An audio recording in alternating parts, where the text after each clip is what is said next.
You delegate the work, so why does your team still wait for you? You find they can schedule the job, speak to a customer, order a part or organise a crew, but the moment when something shifts, a customer would ask for a change, or a supplier offers an alternative, or we have to rework a job, the decision just seems to come back to the owner. And that is a founder-led bottleneck in business. And the usual advice? To delegate more. But we find that just doesn't fix it all the time, because delegation can move the task, but the authority still stays with the owner. So picture a 12-person service business at 10:20 on a Tuesday morning.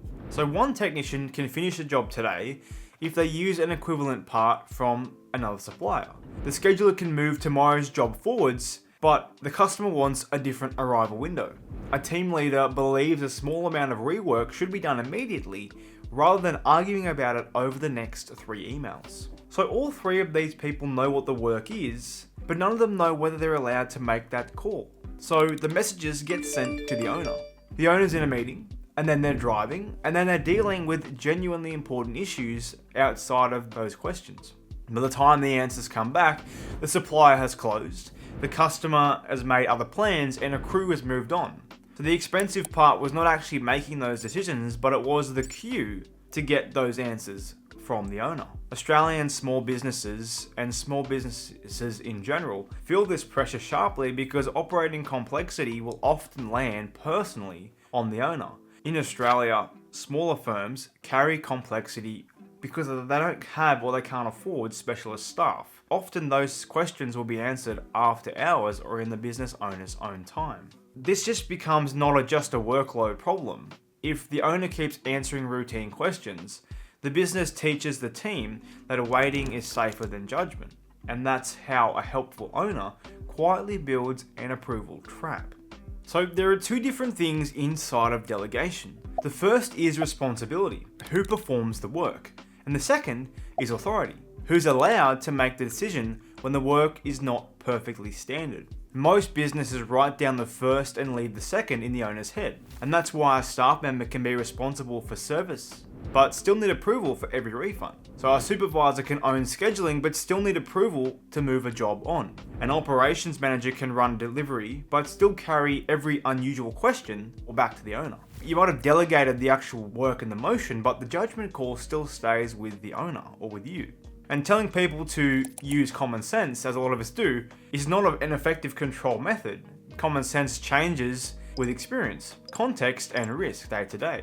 Recent research around founders gives us a useful clue. In 2025, a study of entrepreneurs around the world revealed that owners delegate more decision authority when they saw employees as capable and trustworthy, while perceived venture risk discouraged delegation.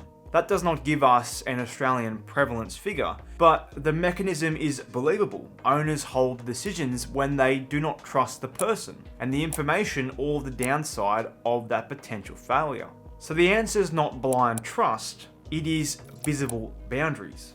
So here's a really cool whiteboard tool. It's a decision rights matrix. So you don't need a corporate policy manual. Just start with these 6 columns. Column number 1 is our decision domain. Don't write operations because that's just too broad. Write the reoccurring choice. So that's moving a booking, approved customer recovery, buying replacement parts, authorizing rework, and accepting a scope change. Column 2 is one named decider. Not the team, not operations and management. One role has the authority inside the boundary. Other people can provide input, but input is not veto. Column number 3 is the boundary. This is where trust becomes operational. The boundary could include money, time, reversibility, safety, customer impact, or contract exposure. For example, the service coordinator may move a booking within the same week if no customer loses their committed date. A team leader may authorize customer recovery up to an agreed amount when the cause is documented. Or a supervisor may buy an equivalent part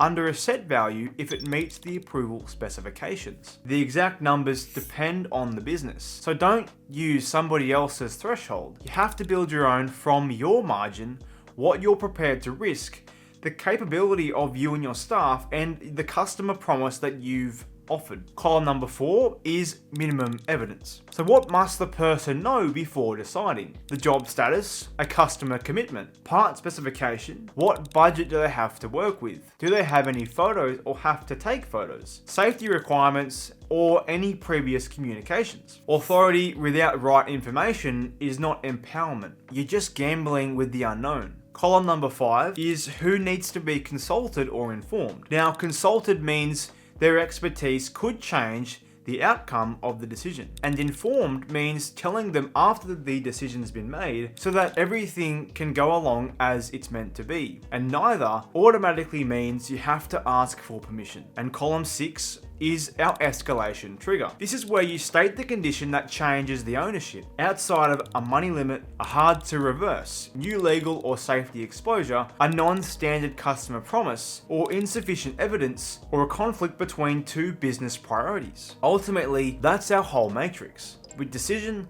a decider, boundary, evidence, communication, and escalation. If you can't fill those 6 fields in, the team doesn't have a delegation problem. The business really has an unfinished decision matrix problem. So let us apply it to that illustrative 12-person service operation we mentioned before. So schedule changes inside the same week belong to a service coordinator, provided no commitment date is broken and the customer is informed. Customer recovery under the agreed value belongs to the team leader when cause and action are recorded.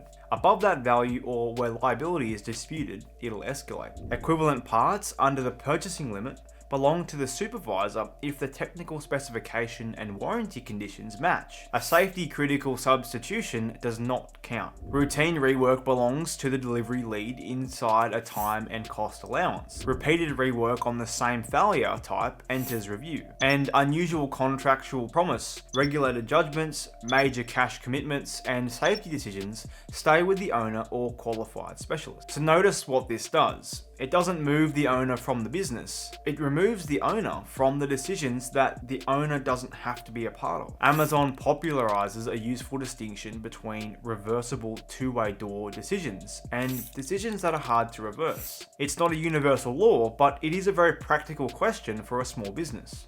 If we get this wrong, can we correct it quickly and cheaply? If yes, the decision may deserve a lighter process and a closer decider. If it's no, slow down and raise our control limits. So now we get to the part that stops the same exception returning every week. So you need an exceptions queue. This is not just another inbox. It is a short, visible list for decisions that sit outside the published boundary. Record the decision needed, the trigger that caused the escalation, and who owns the next action, how long it's been waiting, and the evidence available, and a final outcome. Then add one question. Has this happened before? Because an exception that appears once may be unusual. An exception that appears every week, well, that's just not unusual. And it becomes an undocumented rule, a capability gap, or a broken process with a big fat red label on it. Review this queue weekly. If the same decision returns, you need to choose deliberately. Do we raise or tighten our boundary? Do we train the decider? Do we improve our input? Do we standardize an option? Or is this genuine exception that could remain with the owner? This is where the owner's judgment creates a future capacity. Instead of answering and forgetting, you answer and improve your system through a feedback loop. The number of escalations is useful, but don't chase 0. And 0 can mean that rules work, but it can also mean that staff have stopped raising a real risk. So watch this quality as well. Decision time, reversals, customer impact, value at risk, and repeated causes. Don't redesign the whole company on Monday. Run one 30-day trial. Step 1, for 1 week, log every question that comes back to you or the owner. Do not judge it. Capture that decision, the person asking it and why they escalated it, and how long the work waited. Step 2, classify each decision by the frequency, the consequence, and its reversibility. Frequent, low consequence, and reversible decisions are your first candidates. Rare, high consequence, and hard to reverse decisions, these are not. Step 3 is choose one decision domain. Customer recovery, scheduled changes, routine purchases, and pick one that creates repeat interruptions and has a manageable downside. Step 4, write one row of the matrix and coach the decider. Walk through 3 real examples with them. Ask what evidence they would have used, where the boundary sits, and what trigger would escalate. Make it clear that decisions inside a boundary will not be punished merely because the owner would have chosen differently. And that last part matters because you're teaching them to have confidence in their own thought based off the guidelines that you've created for them. If you grant authority on Monday and overturn every choice on Tuesday, the real rule is still ask the owner. Step 5 is review once a week. So look at how many decisions are made without escalation, how long decisions took, which ones were reversed, what customer or cost impact appeared, and which exceptions repeated, and then adjust the boundary. McKinsey's research on delegated decisions makes a useful distinction here. Effective empowerment is not the owner disappearing. It looks more like coaching, clear roles, guardrails, capability building, support, and accountability, without taking the decision back. Hands-on does not have to mean controlling.